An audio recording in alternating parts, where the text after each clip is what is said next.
Nous sommes dans un monde où les hommes qui nous dirigent n'ont de pouvoir que parce qu'à chaque pas de leur vie, ils ont fait des concessions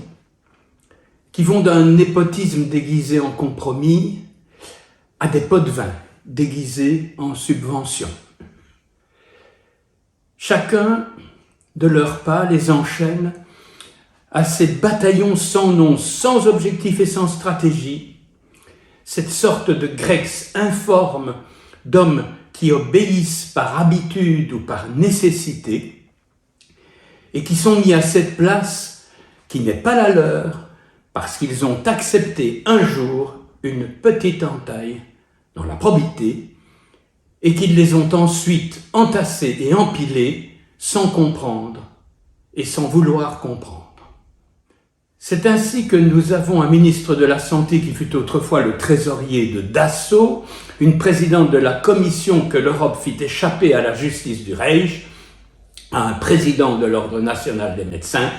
qui après avoir volontairement ou non été le protecteur des pédophiles, entend donner des leçons de morale aux médecins intègres et engagés. C'est ainsi que notre presse et nos médias, qui autrefois faisaient tomber les présidents et les empereurs, se contentent aujourd'hui d'être le docile vassal du pouvoir en tartinant d'un peu de confiture les dépêches de l'AFP ou de Reuters. Mon vœu le plus pur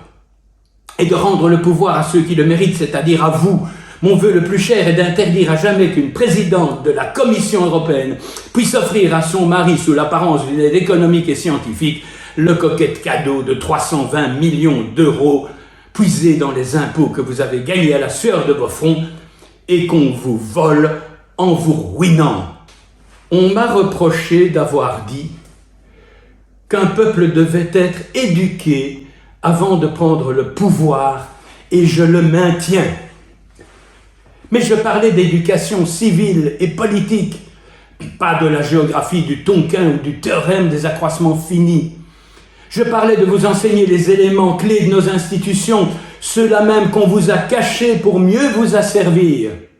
Mon devoir était de tenter de vous convaincre humblement de me laisser poser la première pierre d'un monde meilleur, mais pas de vous allécher avec de pieux mensonges.